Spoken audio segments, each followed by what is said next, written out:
Hello friends, I'm Dr. Sabita Kumare, Senior Obstetrician and Gynecologist, Accord Super Specialty Hospital, Greater Faridabad. Hope so, my dear friends, you are all in optimal health condition. आज का हमारा जो विषय है वो गर्भवती महिलाओं के लिए बहुत इम्पॉर्टेंट है, उनको ये ज़रूर जानना चाहिए। आपने सुना होगा प्री टर्म डिलीवरी हो रही है, समय से पूर्व प्रसव हो रहा है, बच्चे हो रहे हैं, लंबे समय तक नर्सरी में रहते हैं, थोड़ा मेंटल फिजिकल डेवलपमेंट उनका अफेक्टेड होता है कुछ केसेस में, बाकी कुछ में कैचअप ग्रोथ करके वो नॉर्मल बच्चों की तरह हो जाते हैं। तो क्यों हम रिस्क लें? कुछ ऐसे कंडीशंस हैं जिनको हम अवॉइड कर सकते हैं, तो हमें करना चाहिए। जैसे कि बहुत सारी चीज़ें होती हैं, अगर हम जान रहे हैं कि हमें इन चीज़ों को अवॉइड करके हम प्रीटर्म डिलीवरी से बच सकते हैं, समय से पूर्व बच्चे के जन्म से हम बचाव कर सकते हैं बच्चों का, तो हमें वो करना चाहिए। सबसे पहली बात है जो मैं आगे बता दूं, ये टॉपिक एक तो बहुत विस्तार में होता है, बहुत विस्तृत है, तो इसको मैं दो तीन टॉपिक्स के दो तीन वीडियोस में कवर करना चाहूँगी। सबसे पहले बताऊँगी, कई बार कंफ्यूजन होता है किसी भी दर्द को प्री टर्म डिलीवरी का, जब जान जाती है महिलाएं कि समय से पूर्व दर्द होता है और प्रसव भी हो जाता है, डिलीवरी हो जाती है, तो वो क्या करती है, हर तरह के दर्द को, किसी भी तरह का दर्द हो, यूट्रस के अलावा भी माय डियर फ्रेंड्स बहुत सारे ऑर्गन हैं हमारे पेट के अंदर, तो हर दर्द को वो प्री टर्म डिलीवरी लेकर बहुत डर जाती हैं। तो ऐसा नहीं है। आपको मैं आज बताऊंगी कि किस तरह का आपको क्या क्या हो सकता है उस दर्द के अलावा। लेकिन हाँ, अगर जहाँ आपको कन्फ्यूज़न है, भले वो प्री टर्म डिलीवरी का दर्द नहीं हो, प्री टर्म लेबर पेन नहीं हो, किसी और तरह का पेन हो, आपको ये कन्फ्यूज़न अपने ऑफकोर्स अपने ऑब्स्टेट्रिशियन डॉक्टर जो आपकी हैं स्त्री रोग विशेषज्ञ, उनसे आपको ज़रूर कंसल्ट करना चाहिए, ज़रूर इस पॉइंट को क्लियर करना चाहिए।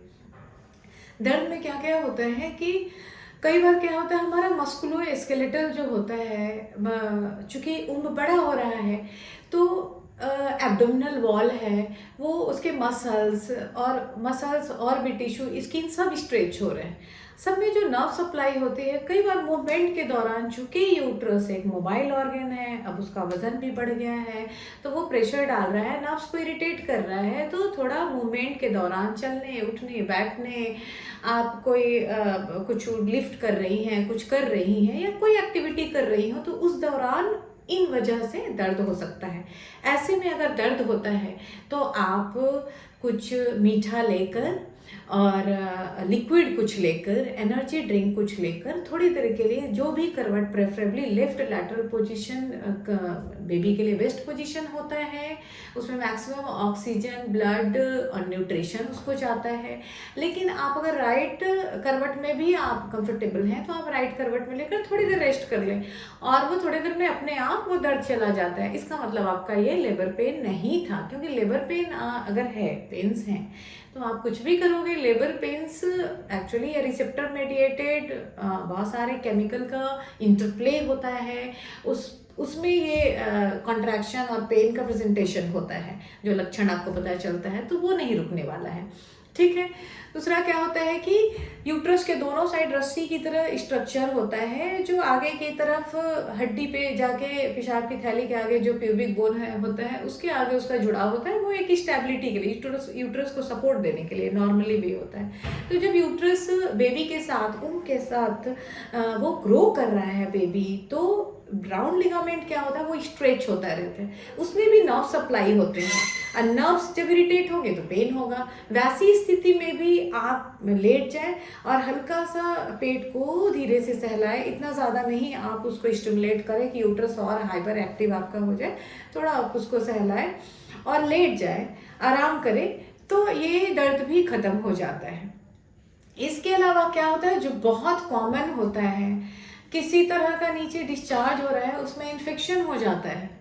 हाई विटामिन सॉप कल्चर हम करते हैं तो डिफरेंट बैक्टीरिया आते हैं उसमें, उसका कॉलोनी काउंट्स जो बढ़े रहते हैं, जर्म्स के इन्फेक्शन हो जाते हैं, उसकी वजह से, इन्फेक्शन की वजह से भी कुछ साइटोकाइन्स, इन्फ्लेमेटरी चीज़ें निकलती हैं जो कि नीचे ऑर्गन को, वजाइना को या किसी चीज़ को इरिटेट कर रही है, तो नर्व्स भी इरिटेट होते हैं और पेन नीचे फील होता है। लेकिन ये पेन थोड़ा सा पेरिनियम नीचे की तरफ फील होगा, फ्रंट में फील नहीं होगा। तो ये भी अगर पेन होता है तो हम लोग, पेशेंट आती है, देखते हैं कि इसको कोई इन्फेक्शन तो नहीं है। आजकल ideally high vaginal swab culture करने लगे हैं, क्योंकि पीडियाट्रिशियंस का कहना है कि अगर नॉर्मल डिलीवरी होती है, वजाइना में कोई इन्फेक्शन है, तो बेबी में अक्वायर और उसको न्यूमोनिया हो सकता है, सेप्टिसिमिया हो सकता है, तो हाई वेजाइनल स्वैब कल्चर करना चाहिए। तो हाई वेजाइनल स्वैब हम लोग कल्चर करते हैं, उसमें देखते हैं कोई बैक्टीरियल इन्फेक्शन है, उसका ट्रीटमेंट के बाद फिर वो पेन सबसाइड हो जाता है। इसके अलावा और क्या होता है, यूट्रस के आगे पेशाब की थैली होती है, तो उसमें यूटीआई हम जानते हैं कि स्टेरॉयड हार्मोन की अधिकता की वजह से इम्यूनिटी थोड़ी सप्रेस्ड हो जाती है प्रेगनेंसी के दौरान। तो वो बाकी नॉन प्रेग्नेंट महिलाओं के कंपैरिजन में वो इन्फेक्शन जल्दी कैच करती हैं, उनको रिपीट। और दूसरी बात है कि थोड़ा यूरेथ्रा, प्रोजेस्टेरॉन हार्मोन की वजह से सारे मसल्स रिलैक्स होते हैं, थोड़ा स्टैसिस कंडीशन में होते हैं, तो उसमें यूरिन कलेक्शन ज़्यादा होता है, पता सेंस नहीं पता चलता है प्रोजेस्टेरॉन के मसल रिलैक्सेंट एक्टिविटी की वजह से। तो ऐसे में थोड़ा इन्फेक्शन का चांस भी बढ़ जाता है। तो ये इन्फेक्शन की वजह से भी पेन हो सकता है, क्योंकि ब्लैडर एकदम फ्रंट में है। तो ऐसे केस में यूरिन कल्चर करते हैं, उसका ट्रीटमेंट करते हैं, तो ये पेन खत्म हो जाता है। इसके अलावा अगर कभी कभी क्या होता है कि आपका एक नीचे वेट की वजह से, स्पेशली ट्विंस प्रेगनेंसी है कुछ, तो वो नीचे के सर्विक्स के पास के जो नर्व्स होते हैं वो इरिटेट होते रहते हैं, तो उसकी वजह से पेन। ऊपर बेबी ठीक है, ऑस क्लोज्ड है, माउथ बंद है, और सब कुछ ठीक है, लेकिन उसकी वजह से होता है। ऐसे में जब आपका एमनियोटिक फ्लूइड ज़्यादा है या ट्विंस प्रेगनेंसी है, थोड़ा उनको बाकी के कंपैरिजन में रेस्ट की ज़्यादा ज़रूरत होती है। उनका नर्व्स और ये सब ज़्यादा स्ट्रेस्ड है, ज़्यादा इरिटेबल हो जाता है, पेन ऐसे हो सकते हैं।